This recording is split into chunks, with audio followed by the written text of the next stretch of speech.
मित्रों नमस्कार। मैं एडवोकेट सुवेंदु जयपुरियार अपने इस चैनल पर पुनः एक बार आपका स्वागत करता हूं। मित्रों, आज का टॉपिक थोड़ा डिफरेंट है, लेकिन ये बहुत ही महत्वपूर्ण है। कोई भी लोग जो लॉ की प्रैक्टिस स्टार्ट करना चाहते हैं, जो फ्रेश लॉ ग्रेजुएट हैं, उनको यह जानना बहुत ही आवश्यक है। अभी रुचिका सरन नाम की एक लड़की ने, जो कि फ्रेश लॉ ग्रेजुएट है, उन्होंने एक ईमेल मुझे किया है, जिसमें उन्होंने यह जानना चाहा है कि वह जस्ट अभी पास आउट हैं, लॉ पास किए हैं और वो प्रैक्टिस करना चाहती हैं, तो उसके लिए क्या प्रक्रिया अपनाई जाए। तो रुचिका जी, तो मैं आपके प्रश्न का जवाब दे रहा हूँ। उसके साथ साथ जो भी फ्रेश लॉ ग्रेजुएट हैं और या जो लॉ स्टूडेंट हैं, उन सभी के लिए यह बहुत ही महत्वपूर्ण है, जो लॉ की प्रैक्टिस करना चाहते हैं। तो सबसे पहले ये आप जान लीजिए कि जब आप लॉ की प्रैक्टिस शुरू करना चाहते हैं, तो आपको बार काउंसिल में इनरोलमेंट कराना होता है, क्योंकि जब तक बार काउंसिल सर्टिफिकेट नहीं इशू करेगा, तब तक आप कहीं प्रैक्टिस नहीं कर सकते हैं। जैसा कि आपको पता है कि ऑल इंडिया बार काउंसिल होता है, और ऑल इंडिया बार काउंसिल के अंतर्गत स्टेट बार काउंसिल्स होते हैं।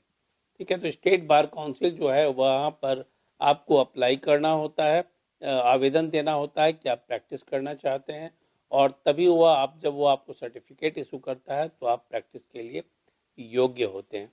तो सबसे सबसे पहली चीज़ तो यह है कि आप बार काउंसिल, जैसे ही आप ग्रेजुएट हुए हैं और आप चाहते हैं कि आप प्रैक्टिस करें, तो आप जिस स्टेट के रहने वाले हैं या फिर जहाँ पर आप चाहते हैं कि आप वहाँ प्रैक्टिस करें, उस स्टेट के बार काउंसिल में जाकर बार काउंसिल के सेक्रेटरी से मिलिए, उनसे आप बात करिए और उनसे फॉर्म मांगिए, एनरोलमेंट फॉर्म मांगिए। बहुत ही आसान सी प्रक्रिया है।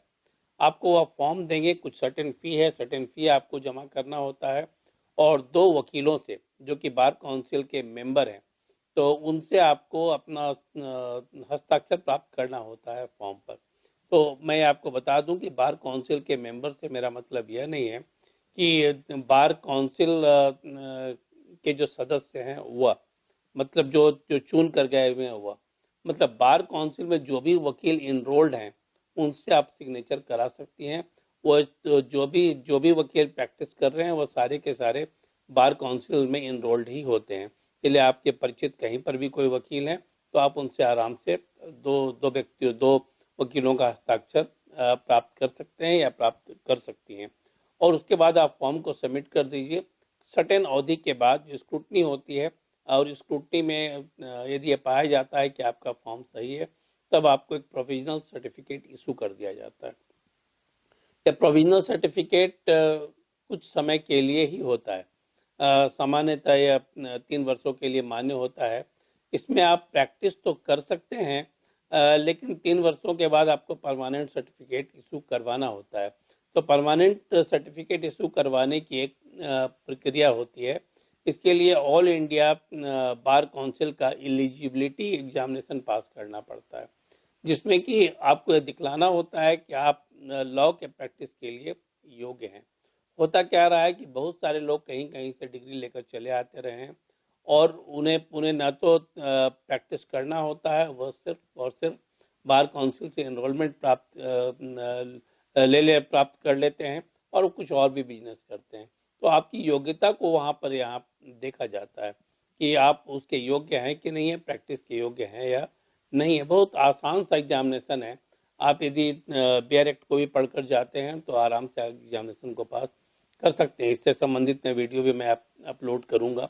और जब आपको परमानेंट सर्टिफिकेट इशू हो जाता है, तब आप आराम से प्रैक्टिस करिए। ऐसे तो आप प्रोविजनल सर्टिफिकेट के साथ भी प्रैक्टिस कर सकते हैं, लेकिन जब आपको परमानेंट नंबर इशू हो जाता है, परमानेंट सर्टिफिकेट इशू हो जाता है, तो आप निश्चिंत होकर लाइफ लॉन्ग प्रैक्टिस कर सकते हैं। एक चीज़ और भी आपको बतला दूं कि आप यदि कहीं पर नौकरी ज्वाइन कर रहे हैं और आपने पहले रजिस्ट्रेशन करवा लिया है, तो आप ये इस बात का ज़रूर ध्यान रखें कि आप उस इनरोलमेंट को सस्पेंड करवा दें, कैंसिल नहीं, सस्पेंड करवा दें, जिससे कि आप जब तक नौकरी कर रहे हैं, तब तक आपका यहाँ पर प्रैक्टिस का जो सर्टिफिकेट है, वह सस्पेंड रहेगा, लेकिन आपकी सीनियरिटी लूज नहीं होगी। बाद में आप 5 सालों के बाद 10 सालों के बाद जब आप नौकरी नहीं करना चाहते हो और पुनः प्रैक्टिस करना चाहते हो, तो वापस लौट कर जब आप आते हैं तो आपकी सीनियरिटी जस की तस बरकरार रहती है। तो इस बात को आप ध्यान में रखेंगे। दूसरी चीज़ यह है कि यदि आप लॉ फर्म में नौकरी करना चाहते हैं और आपने बार काउंसिल में रजिस्ट्रेशन कराया हुआ, तब उसके लिए आपको सस्पेंड करने की आवश्यकता नहीं है, बल्कि आपको लॉ फर्म जो है वह कहता है कि आप रजिस्टर्ड होकर ही आएँ, जिससे कि उनको यदि कहीं आपको अपीयर कराना हो तो वो आपको अपीयर करा सके। तो नौकरी दो तरह की है, एक तो है कि जो लॉ फर्म की नौकरी है जहाँ पर आपको सस्पेंड नहीं कराना है, और दूसरी है जहाँ पर आप मान लीजिए गवर्नमेंट सर्विस में या किसी प्राइवेट सर्विस में जाते हैं या फिर कोई बिजनेस करते हैं, तब ऐसी स्थिति में आपको अपना लाइसेंस सस्पेंड कराना होगा। यदि आप सस्पेंड नहीं कराते हैं तो बार काउंसिल में डिसिप्लिनरी एक्शन भी लिया जा सकता है। अब दूसरा पार्ट यह है कि मैंने क्वालिफिकेशन की बात कही कि आप कैसे जाकर वहाँ पर प्रैक्टिस शुरू कर सकते हैं, लेकिन बार काउंसिल में मेंबरशिप प्राप्त करने के लिए कुछ क्वालिफिकेशंस हैं और कुछ डिस्क्वालिफिकेशंस हैं। पहला है क्वालिफिकेशंस की मैं बात करूं कि आपको भारत का नागरिक होना चाहिए। आप यदि भारत के नागरिक हैं तभी आप बार काउंसिल के मेंबर बन सकते हैं। दूसरा है कि आपके पास लॉ की वैलिड डिग्री होनी चाहिए। वैलिड डिग्री से मेरा मतलब है कि वह ऑल इंडिया बार काउंसिल से मान्यता प्राप्त जो इंस्टीट्यूशन है उसकी डिग्री आपके पास होनी चाहिए। यह दो तो जो है सबसे एसेंशियल क्वालिफिकेशन है जो आपके पास होना चाहिए, तभी आप जाकर अप्लाई कर सकते हैं। लेकिन कुछ डिस्क्वालिफिकेशंस भी हैं। यदि आप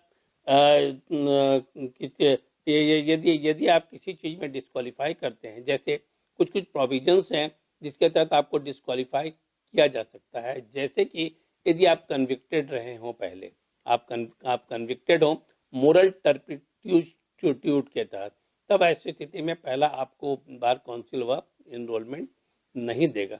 दूसरा, यदि आपने अनटचेबिलिटी एक्ट 1955 के तहत आपको कभी सजा मिली हो, तब भी आपको बार काउंसिल जो है अपना इनरोलमेंट आपका नहीं करेगा। तीसरा है कि यदि आपको मोरल टर्पिट्यूड के चलते नौकरी से निकाल दिया गया हो, तब भी आपको बार काउंसिल में अपना इनरोलमेंट नहीं देगा। तो ये कुछ कुछ चीज़ें हैं जो कुछ क्वालिफिकेशंस हैं और कुछ डिस्क्वालिफिकेशंस हैं जिसको कि आपको ध्यान में रखना होगा अप्लाई करने के पहले। दूसरी एक चीज़ और भी आपको मैं बतला दूं कि आप जब बार काउंसिल का के सदस्य हो जाते हैं, बार काउंसिल में आपका एनरोलमेंट हो जाता है, तो आप प्रैक्टिस के लिए एलिजिबल तो हो जाते हैं।